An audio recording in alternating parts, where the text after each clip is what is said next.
Keluarga Bupati Langkat nonaktif, terbit rencana perangin-angin memberikan klarifikasi terhadap sejumlah tudingan yang disangkakan kepada terbit rencana perangin-angin. Bertempat di kediaman Bupati Langkat nonaktif, terbit rencana perangin-angin, di Desa Raja Tengah, Kecamatan Kuala Kabupaten Langkat, keluarga memberikan klarifikasi terhadap sejumlah hal yang berkaitan dengan Bupati Langkat nonaktif pasca di OTT oleh KPK. Terkait dugaan suap OTT KPK, pihak keluarga menyerahkan sepenuhnya kepada kuasa hukum dan KPK untuk melakukan proses hukum sesuai undang-undang yang berlaku. Menyampaikan dari versi keluarga sesungguhnya seperti apa yang berkaitan dengan isu tipikor, pidum, dan satwa liar. Sebagai bagian dari masyarakat yang mentaati hukum, maka kemudian kami serahkan proses-proses tersebut kepada aparat tersebut. Tipikor biarkan KPK menyelesaikan, menuntaskan tugasnya. Apa yang dibutuhkan, apa yang diinginkan oleh KPK, keluarga ini terbuka. Tetapi tolong juga aparat-aparat tersebut menghargai hukum acara yang diatur di dalam hukum acara pidana. Penyegelan, penyitaan, penggeledahan, semua sudah diatur. Tidak serta-merta main, tabrak, main hajar sesuka hatinya. Karena itu ada diatur di hukum acara. Yang kedua, mengenai pidum. Sekali lagi, keluarga menyerahkan sepenuhnya kepada pihak kepolisian. Polisi profesional menangani ini. Kami percaya itu. Kami tidak mau mendahului apa yang sedang dilakukan, apa yang sedang dikerjakan oleh polisi berdasarkan pro justisia. Lalu yang ketiga, berkaitan dengan satwa liar. Sepenuhnya kami serahkan kembali kepada BKSDA bagaimana mau menindaklanjuti. Perlu sekali saya informasikan berkaitan orang utan, karena sudah terjadi karakter assassination kepada keluarga ini. Sebenarnya orang utan tersebut titipan dari seseorang yang berinisial N. N ini siapa akan kami berikan kepada BKSDA nama tersebut, karena mereka yang berkepentingan untuk mendapatkan informasi ini. Kepada media, kepada publik, kami menyebutkan inisial N. Kapan, di mana, semua ada. Begitu juga burung jalak Bali, itu ada sertifikatnya, kami pegang. Karena di burung itu ada semacam ring di kakinya, itu chips. Itu untuk mengetahui data-data kepemilikan burung tersebut. Bila BKSDA mengambil burung tersebut, tidak mengembalikan kepada keluarga, kami pun tidak mempersoalkan itu. Silahkan. Begitu juga kepada orang utan tersebut. Esensinya orang utan tersebut dipelihara di sini, tidak pernah dieksploitasi. Maksudnya adalah keluarga tidak pernah merekam kegiatan orang utan tersebut lalu kemudian diviralkan di media sosial. Boleh cek di jejak digital. Artinya tidak seperti ada acara tukang topeng monyet dan segala macam yang mengeksploitasi binatang tersebut walaupun itu bukan satwa liar. Tapi ini berkaitan dengan satwa liar, kekilafan dan ketidaktahuan keluarga tentang peraturan dan undang-undang yang mengatur tentang satwa liar tersebut. Dalam konteks ini keluarga mengaku itu, tapi niat baiknya adalah meneruskan orang pertama yang memelihara tersebut. Dia tidak sanggup karena tidak mampu meneruskan pengakuan dia, biaya untuk membiayai orang utan ini sehingga diterima, dipelihara dengan baik-baik. Nah, bisa nanti diwawancarain oleh teman-teman media orang yang biasa memberi makan. Nah, berkaitan dengan yang disebut kerangkeng, itu masih terjadi perdebatan terminologi ya, tapi biarkan saja mengalir. Kalau Pak Bupati mengatakan itu tempat pembinaan, karena memang asal muasalnya itu tercetus karena untuk internal ormas. Nah, ada pertanyaan, apakah terjadi tindak pidana, apakah terjadi penghilangan nyawa? Sekali lagi, dalam hukum yang kami pahami, hukum pidana yang kami pahami, bila satu peristiwa pidana terjadi, apalagi merenggut nyawa. Sudah sehat dia. Saya berterima kasih. Saya memang belum mau ditutup ini gara-gara anak saya. Saya berterima kasih. Lantaran biaya nggak ada keluar satu peser pun. Nah, tapi anak saya sekarang sudah baik, sudah mau kerja, nggak ngambil pinang lagi, nggak ngambil sawit lagi. Emang ibu kenapa? Enggak, emang anak ibu kenapa? Itulah, kayak malah aku bilangnya. Ya ibu ngomong aja, saya nggak tahu anak ibu kenapa. Anak saya, kata orang, aku belum nampak, dia menyabu. Apa itu? Aku pun nggak tahu, tapi pinang kami habis, sawit kami habis, keretanya diborohkan. Ibu yang antar ke sini atau ada yang jemput ke rumah? Aku yang ngantar kembali. Kapan itu? Sudah 3 bulan yang lewat. Terus udah pulang dia? Udah. Apa dia cerita selama di sini? Saya mengucapkan terima kasih kepada Bapak Bupati telah merawat anak saya di sini dan sekarang udah sehat. Saya lah Pak. Gitu aja. Ya udah. Sama ibu. Pak Bupati, di sini biar kita tidak ada simpang siur, memang dari awal isu ini berkembang, saya turut mendampingi semuanya. Jadi banyak pemberitaan yang di luar sana yang di luar nalar akal sehat saya untuk memikirkannya. Jadi pada awalnya juga dari pemeriksaan pihak kepolisian dan BNN juga dinas sosial, serta kemarin itu ada juga pemeriksaan dari Komnas HAM. Memang saya terangkan di situ bahwa tempat kita ini adalah bukan tempat rehabilitasi, tapi tempat pembinaan sosial dari penyalahgunaan narkoba dan kejahatan sosial. Itu yang saya tekankan. Jadi terkait hal-hal yang mengenai masalah hukum itu kita serahkan kepada pihak berwajib yang maksudnya. Jadi setahu saya di sini keluarga dari pihak kami, keluarga tidak pernah memaksa siapapun untuk dibina di sini. Kami tidak pernah memenjarakan siapapun atau menjebloskan siapapun. Jadi kami di sini menerima dari penyerahan orang tua. Jadi penyerahan orang tua itu diserahkan anaknya kembali untuk dibina supaya terbebas dari penyalahgunaan narkoba. Jadi perlu juga saya sampaikan di sini bahwa sekarang ini yang berkembang di lapangan bahwa isu perbudakan modern sama eksploitasi manusia itu yang berkembang. Jadi kita di sini melalui rembuk keluarga bahwa itu memang tidak ada terjadi. Jadi kita di sini sistemnya adalah pembinaan masyarakat dari mereka yang pecandu berat. Kita upayakan supaya mereka tidak lagi menggunakan narkoba. Isu yang berkembang itu perdagangan manusia sama pekerja paksa. Kenapa itu yang diangkat? Kenapa hal pemberantasan narkobanya tidak diangkat? Apa dibalik ini semua?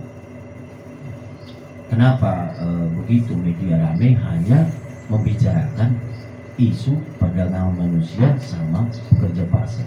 Kenapa tidak pemberantasan narkobanya? Kami sangat korban, bisa yang diduga pelaku, bisa saksi dan segala macam. Nah, dalam hal ini sangat seru permainan ini. Karena LPSK harus jeli. Sangat seru permainan ini. Mengapa seru? Seperti kata rekan saya, ya kenapa yang dieksploitasi dalam statement yang akhirnya dikutip oleh media adalah soal kerangkeng dan soal satwa liar saja. Terima kasih. Oke, mungkin ada yang Komnas HAM atau Migrancare mendapatkan data itu data kualitatif atau data kuantitatif. Kita masuk kepada teori penelitian. Teman saya Mang Apul mengatakan ada sebuah proses yang tidak singkat. Ya, itu benar. Pasti ada. Kita boleh cek kepada lembaga-lembaga tersebut, termasuk juga di kepolisian. Kepolisian itu menentukan laporan ini apakah naik atau tidak. Itu ada gelar perkara, bukan semacam gelar perkara kecil. Itu prosedural. yang nggak bisa dilompati, nggak bisa dilangkahi. Nah, kami sangat-sangat menyayangkan ulah Migrancare, ulah Komnas HAM yang belum melalui proses panjang langsung berkesimpulan, tapi katanya data sementara. Ini menurut hemat kami tidak profesional. Belum lagi kita berbicara tentang ucuk-ucuk 2 hari atau 3 hari setelah tanggal 18, dari mana kemudian dia dapat data lengkap dan segala macam. Diteliti tidak itu data. Meneliti data itu pun ada orang khusus yang memang dia spesifikasinya itu meneliti data. Tidak bisa orang lain yang tidak punya pemahaman tentang data kemudian disuruh meneliti data ini, keakuratannya. Artinya kami paham betul prosedur-prosedur itu, karena kami juga di dunia itu, kami juga akademisi, kami tahu itu. Jadi kami sangat menyayangkan. Inilah fungsi dari konferensi pers ini, menyampaikan bagaimana pendapat dari sisi kami. Nah, jadi mengenai Komnas HAM itu, ya kami lucu saja. Sekali lagi kami katakan kepada Komnas HAM, tolong terbuka saja. Kalau masih sementara, jangan disimpulkan. Itu satu. Yang kedua, ini kan Komnas HAM dapat laporan dari Migrancare entah dapat dari mana, lalu Komnas HAM kemudian menyerahkan kepada kepolisian data ini dikatakan ada begini, ada begitu segala macam. Kami juga yakin polisi pasti akan memverifikasi data tersebut juga. Nggak mungkin polisi serta-merta langsung bikin sprindik dan segala macam. Nah, artinya kita mau katakan bahwa undang-undang yang membentengi Komnas HAM dan undang-undang yang membentengi LPSK itu harus dijalankan. Nah, mengenai LPSK, kami juga Menu-menunya bisa dikasih, Bu. Kalau hari Minggu, Senin, Selasa, Rabu ikan basah, Pak. Hari Kamis tahu tempe. Hari Jumat ayam atau daging. Sabtu telur ayam. Kalau nanti anak-anak minta ikan asin, baru kami kasih ikan asin, Pak. Kalaupun makanan itu entah ikan paket, ibu nggak mau, dia marah, Pak. Kenapa mesti ikan ini yang dikasih? Kadang-kadang saya bilang agak mahal, Bu. Nggak apa-apa. Orang itu sakit, kenapa mesti dikasih makanan yang nggak sehat? Berarti tetap dikontrol sama ibu istri Iya, tetap. Makanan dia pun ibu ikut makan. Kalau kami minta misalnya nyayur labu lemak, pasti ibu ikut makan. Entah daun ubi tumbuk, ibu makan selalu, bapak juga. Berapa lama? 18. Pertama ada temuan soal dalam tanda petik soal kerangkeng. Tentu saja kami agak keberatan dengan penyebutan tersebut. Sebuah stigma, sebuah cap yang berkonotasi, yang menurut kami konotasinya tidak baik. Tapi kami juga tidak menemukan kami hanya menyebutkan itu tempat. Apakah kemudian itu dimaknai sebagai apa? Tapi biarkan nanti. Terus yang kemudian juga terkait soal adanya temuan soal satwa, bahwa ada faktor-faktor mungkin kekhilafan, ya kami tidak memungkiri itu. Tapi yang jelas perlakuan atas satwa yang dilindungi oleh undang-undang ini diberikan dengan sangat maksimal, dengan pengiringan opini dan terlebih soal trial by the press. Posisinya seperti itu. Jadi tentu juga teman-teman media pastinya juga memahami soal cover both side, konfirmasi dan segala macam, karena kami menilai bahwa ada beberapa langkah yang menurut hemat kami terlampau terburu-buru dan mengambil kesimpulan yang pada belum secara proporsional, gitu ya. Jadi nanti urut-urutannya adalah setelah selesai saya ada Bung Sangat nanti yang disampaikan, ada juga rilis yang nanti akan kami bagikan, dan ada orang tua yang nanti akan berbicara apa hasil teman-teman nanti yang akan melakukan itu. Oke, itu yang pertama. Yang kedua, bahwa terkait dengan kegiatan hari ini, Sangat Surbakti diminta dan dipercaya oleh keluarga sebagai juru bicara. Kepentingannya adalah bahwa kami tidak akan bicara ataupun memasuki wilayah yang sedang proses yang terjadi. Tapi kami bermaksud menyampaikan beberapa hal yang tentunya juga menurut kami patut kami sampaikan. Di belakang kawan-kawan ada beberapa orang tua yang memang kami minta untuk memberikan keterangan. Nah, kalaupun nanti proses terhadap keberadaan satwa tersebut itu akan ditindaklanjuti, tentu saja keluarga akan terbuka. Dari mana asalnya, siapa yang menitipkan, apa yang dilakukan, kita terbuka. Jadi pada prinsipnya secara umum kami mengatakan bahwa kami menghargai, menghormati proses hukum. Tapi demi kepastian hukum, demi kewibawahan hukum, tentu saja keluarga juga punya hak yang sama untuk menjaga, mempertahankan dan melindungi hak hukumnya. Sementara itu dari saya, silakan Bung Sangat yang ketuanya mendatangi Komnas membawa dokumen.